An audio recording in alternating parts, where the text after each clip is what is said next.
काफ़ी एक्यूरेट है ना उसमें काफ़ी कुछ, क्योंकि जो सिद्ध संत थे ना वो पांचों के पांचों जिन्होंने लिखे उड़ीसा के, हाँ। उनके बारे में ही पढ़ा मैंने। मैं कहा हाँ सही लग तो सिद्ध रहे। फिर मैंने उसके वो देखा वो भविष्य मालिका का पूरा, मैं कहा उसने जैसे जो वर्णन किया वो भी सही है और लॉजिकली एक्यूरेट बैठ रहा है, हाँ, तो मुझे तो सही लग रही है मतलब वो। लोगों को भरोसा करना चाहिए आपके हिसाब अब से। उसका वो सही प्रति कॉपी तुमको मिली कि नहीं मिली, और शब्दों का सही तुम ट्रांसलेशन कर रहे हो कि नहीं कर रहे हो, उसमें थोड़ा ये डिफेक्ट हो जरूरी है, सकता है भाई। हाँ। अगला सवाल ये है मेरा, इनसे भी त्राटक। पूछिए ना, जी, इनको पता इसके होगा बारे में शायद। क्या कहेंगे जो भविष्यवाणियां हैं? इसके बारे में भविष्यवाणियाँ हैं, देखिए उस मल्लिका के बारे में तो हम बहुत नहीं जानते हैं, लेकिन इस एक शब्द से, एक बात से आप समझ लीजिए हम्म। कि तर्क संग्रह जब आप पढ़ेंगे हम्म। तो उसमें एक आता है परिमाण। हम्म। परिमाण मतलब होता है कि जहाँ बैठे हैं उस स्थान से लेकर के और ये जो मठाकाश है, इस दूरी का परिमाप कर देना, अनुभव कर लेना, जान लेना। ठीक है, जो सही प्रकार से परिमाप जान गया, एक गुण है। रूप रस गंध स्पर्श संख्या प्रमाण पृथक संयोग विभाग परत्व परत्व गुरुत्व उत्तरत्व स्नेह शब्द बुद्धि सुख दुख दुखेक्षा द्वेष प्रयत्न धर्म धर्म संस्कार चतुर्विंशत गुणा एक व्यक्ति के अंदर विद्यमान है, 24 प्रकार के गुण। तो एक परिमाण है जो कि वो जान लेता है। तो कोई सही सही निर्णय कर ले रहा है कि नहीं नहीं ये 2.5 मीटर होगा, तो आपने जब नापा, माप किया तो 2.5 मीटर आया। फिर से किसी ने दूरी नाप ली कि इतनी दूरी है और सही में आप परिमाण जब निकाल रहे हैं तो वहीं आ रहा है। कई जगह आपने देखा कि इसके बताई हुई बातें सत्य हो रही है। तो इस आधार पे हमको क्या है कि इतिहास से वर्तमान को सही किया जाता है और वर्तमान से भविष्य का निर्धारण किया जा सकता है। तो फलित क्या करता है कि वो ऐतिहासिक तथ्यों के आधार पे वर्तमान की स्थिति को स्पष्ट करता है और वर्तमान के आधार पे ही क्या होता है कि हम भविष्य का निर्धारण यानी कि करते ये हैं। कह सकते हैं महाराज जी कि जो उसमें लिखा हुआ है, जो महाराज जी ने कहा कि आपको सही कॉपी मिलती है कि नहीं और अर्थ आपको सही समझ आए, तो उसी हिसाब से फिर वो चीज़ें सही होंगी। अच्छा, अगला मेरा सवाल ये है, ये जो त्राटक ध्यान है इसके बारे में क्या कहें? कुछ लोग कहते हैं कि पेंसिल की नोक को देखना चाहिए, कुछ लोग कहते हैं पेंडुलम, और भी जितने भी प्रकार बताए जाते हैं। बहुत सारे हैं ना, जैसे नाक को देखने वाला भी है, बट वो ध्यान तो ध्यान ही है ना। वो सिद्धियाँ हो सकता है कि सिद्धियाँ के रास्ते अलग अलग तुमको वो अलग अलग मिल जाए, बट तुम्हारा उस वो तो इंटरेस्ट होना ही नहीं चाहिए ना, तुम्हारा इंटरेस्ट तो शून्य होना चाहिए। तो ध्यान को बस विधि को देखो ना। इसे कब और कहाँ इस्तेमाल करना चाहिए, किस लिए?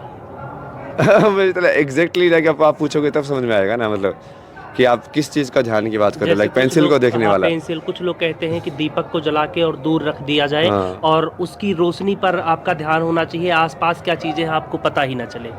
हाँ वो भी है, जैसे कुछ कई बार फिर उसके अंदर और भी बताते हैं ना कि वो रोशनी के अंदर फिर एक और रोशनी देखो, फिर उसके अंदर एक और रोशनी देखो। तो उसकी टेक्निक्स तो बहुत सारी हैं ऐसी अलग अलग ना। अब उससे सब जो ध्यान की टेक्निक है वो और गहरा जाने की है, वो बाहर से आप गहरा जा रहे हो, बाहर को उस रोशनी को देख के आप पूरा उसको स्थिर करके धारणा बना के और फिर उसी को लाइक और अंदर जा रहे हो, और अंदर जा रहे हो। जैसे वो ट्रांसडेंटल मेडिटेशन बोलते हैं ना, उसके अंदर भी वही होता है, लाइक पहले एक बड़ा सर्कल, फिर एक छोटा सर्कल, फिर एक छोटा सर्कल, फिर एक छोटा सर्कल, फिर एक छोटा सर्कल। तो वही करना है, वो बाहर से भी कर सकते हो, अंदर से भी कर सकते हो। इस पर महाराज जी आप क्या कहेंगे? इस विषय पे एक चीज़ है कि योगस चित्तवृत्ति निरोधः, चित्तवृत्ति का निरोध कर लेना, रोक देना, यही योग है।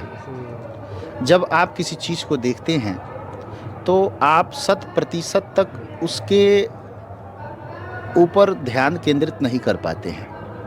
ठीक है, तो कोई भी चीज़ अभ्यास से ही संभव है।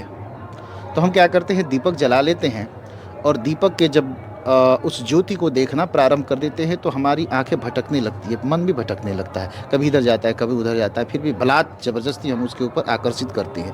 और वो प्रयास करते करते करते करते हम क्या होता है कि उस बिंदु को देखने लगते हैं, उस बिंदु के अंदर एक बिंदु का दर्शन करने लगते हैं, उसके अंदर एक बिंदु का दर्शन करने लगते हैं। वो उसका दर्शन नहीं कर रहे हैं बल्कि अपने चित्तवृत्ति का निरोध कर रहे हैं। और यही ब्रह्म को एक अभी अभी मैंने बात कहा कि दुनिया को जीतने वाला वीर होता है, अपने आप को जीतने वाला महावीर होता है, जो हनुमान थे, जितेंद्रियम बुद्धिमताम वरिष्ठम।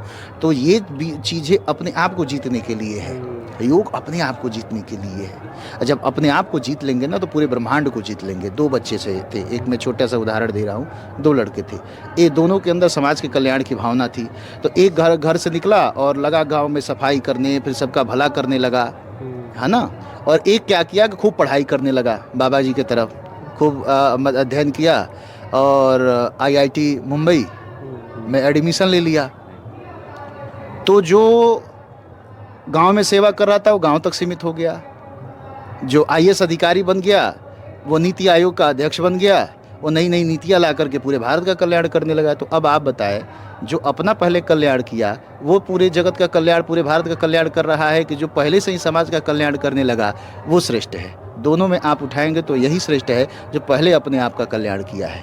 तो पहले हम सुधरेंगे जग सुधरेगा। पहले हम सुधरते नहीं है, दुनिया को सुधारने चलते हैं।